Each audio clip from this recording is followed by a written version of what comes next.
The danger to our country is grave. The danger to our country is growing.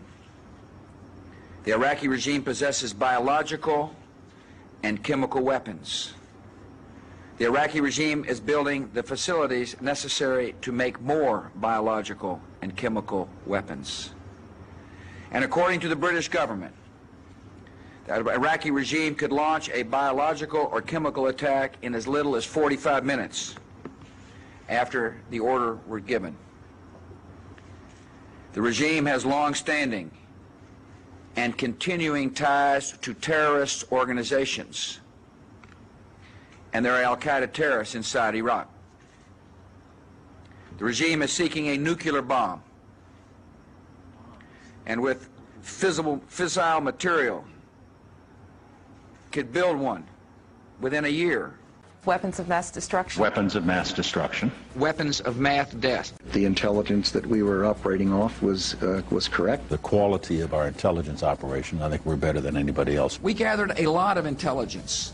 That intelligence was good, sound intelligence. But we now know that Saddam has resumed his efforts to acquire nuclear weapons. Among other sources, we've gotten this from first-hand testimony from defectors, including Saddam's own son-in-law. Delay in decision and inaction could lead to a massive and sudden horror. It simply makes no sense to wait any longer. Take action before it's too late. We will not wait.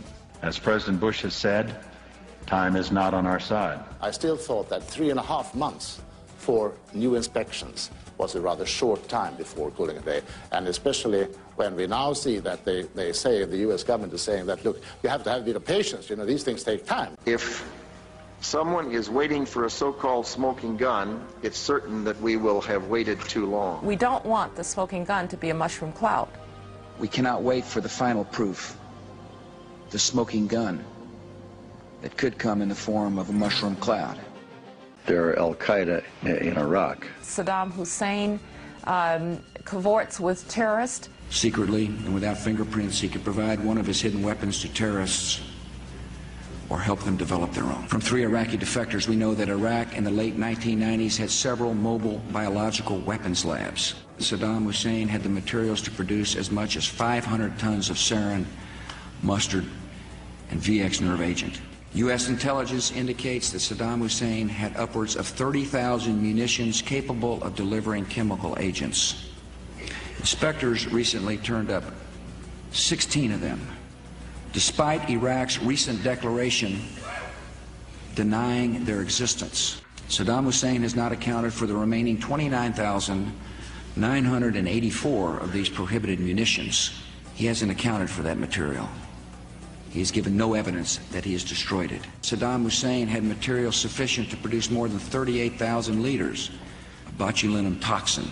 Our intelligence sources tell us that he has attempted to purchase high-strength aluminum tubes suitable for nuclear weapons production. The International Atomic Energy Agency confirmed in the 1990s that Saddam Hussein had an advanced nuclear weapons development program. The British government has learned that Saddam Hussein recently sought significant quantities of uranium from Africa. 8 days later, when Secretary Powell addressed the UN about weapons of mass destruction, he deliberately left out any reference to attempts to buy uranium from Africa. I didn't use the uranium at that point because I didn't think that was sufficiently strong as evidence to present before the world. CIA officials warned members of the president's staff the intelligence was not good enough to make the statement, Iraq tried to buy uranium from Africa. In October, for the Cincinnati speech, not for the State of the Union, but the Cincinnati speech, George Tenet asked that this be taken out of the Cincinnati speech, the reference to yellow cake. It was taken out of the Cincinnati speech because whenever the Director of Central Intelligence wants something out, it's gone. How to get back in? It's not a matter of getting back in. It's a matter, Tim, that 3+ months later, people didn't remember that George Tenet had asked that it be taken out of the Cincinnati speech, and then it was cleared by the agency. We found the weapons of mass destruction. We found biological laboratories. Everybody knows that Iraq had weapons of mass destruction. I have every reason to believe that the intelligence that we were operating off was correct. No question we have said that Saddam Hussein possesses biological and chemical weapons. We know where they are. They're in the area around Tikrit and Baghdad and east, west, south, and north somewhat. All this will be made clear in the course of the operation for whatever duration it takes. And are you confident that you'll also find weapons of mass destruction? I believe we will find evidence of the programs of chemical and biological weapons, yes. How about the actual weapons? Well, I just don't know. Let's wait and see what the team that's over there... Inspections continue with our new exploitation teams that have been brought in. And that we will in fact find weapons or evidence of weapons programs that are conclusive. It is somewhat puzzling, I think, that you can have 100% certainty about the weapons of mass destruction's existence and zero certainty about where they are. Do you agree, and does it matter whether or not you find those weapons? We might ask the Prime Minister that. We won't be proven wrong. This is a process that takes some time, and it will ebb and flow. One thing we know is that he had a weapons program. I don't know anybody that I can think of who has contended that the Iraqis had nuclear weapons. And we believe he has, in fact, reconstituted nuclear weapons. But on the specific issue of weapons of mass destruction, it's going to take time, and we're going to have to be patient. Over time, the truth will come out. Now, it's going to take time to find anything because they've had... People will find that we presented a solid case, a case that is there and was there and will remain there. So it's going to take a period of time to find the people. I don't think we'll discover anything myself. I believe that we will find the truth, and the truth is he was developing a program for weapons of mass destruction. I think what will happen is we'll discover people who will tell us where to go find it. You're not going to find it simply in a house-to-house search. You're going to find it when people start to talk to you. It is not like a treasure hunt where you just run around looking everywhere hoping you find something. I just don't think that's going to happen. The inspectors didn't find anything, and I doubt that we will. Our people are going to find out the truth, and the truth will say that this intelligence is good intelligence, no doubt in my mind. What we will do is find the people who will tell us. There are a lot of people who lie and get away with it. And that's just a fact. Is U.S. credibility on the line over weapons of mass destruction in Iraq? I'm not exactly sure what that means. What we have done is we have taken estimates looking at different variables and said, if this were the case on this variable and then on this variable, but there's so many variables that the numbers of possible point answers create a range that simply isn't useful. I'm just not going to get into any speculation about numbers. We're dealing with a country that can really finance its own reconstruction and relatively soon. So the money's going to come from Iraqi oil revenue, as everyone has said. They think it's going to be something like $2 billion this year. They think it might be something like 15, 12 next year. They think it might be something like 18 to 20 plus the next 19 the next year. I will soon submit to Congress a request for $87 billion. Why did the administration so dramatically underestimate the cost of this war? We did not have perfect foresight into what we were going to find in Iraq. The President quoted a British paper. We did not know at the time. No one knew at the time in our circles. Maybe someone knew down in the bowels of the agency, but no one in our circles knew that there were doubts and suspicions that this might be a forgery. Of course, it was information that was mistaken. Based on thorough analysis, the IA has concluded, with the concurrence of outside experts, that these documents, which form the basis for the reports of recent uranium transaction between Iraq and Niger, are in fact not authentic. Those weapons of mass destruction got to be somewhere.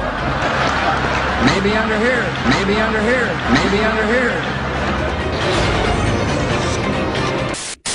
والآن يوجد من الأخبار ما يكفي من أن أمريكا قد أسست منذ عدة سنوات ربما 10 سنين ما يسمى بقوات التدخل السريع تحسبا لظهور المهدي عليه السلام وليس لشيء آخر كما أنها افتعلت لاحظوا كما أنها افتعلت حرب الخليج لأجل أن تملأ الخليج بالبوارج الحربية تحسبا لظهور المهدي عليه السلام. We must build on the successes of Desert Storm to give new shape and momentum to this new world order.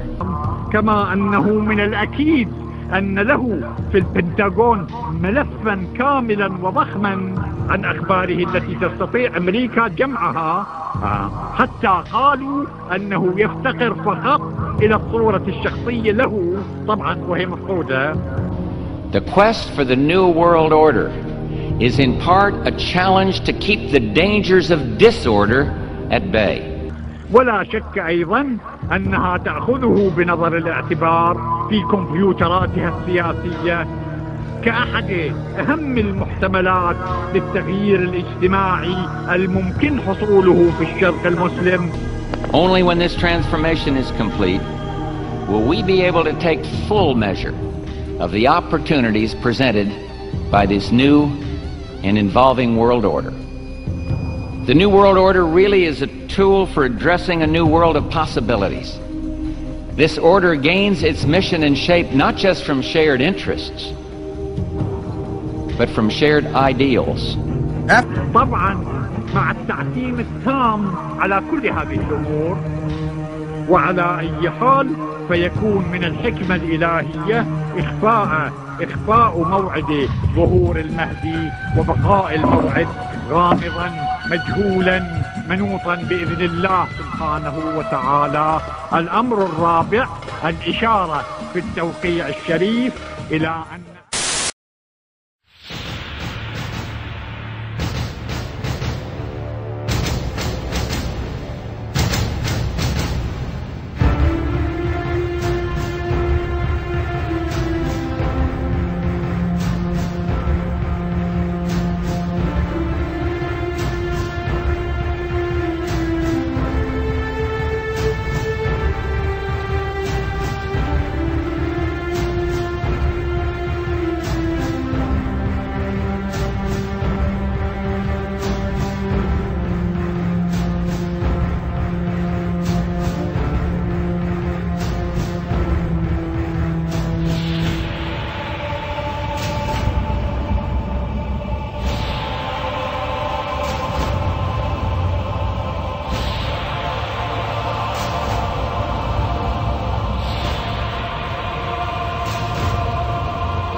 ما جاء في خطاب السيد الصدر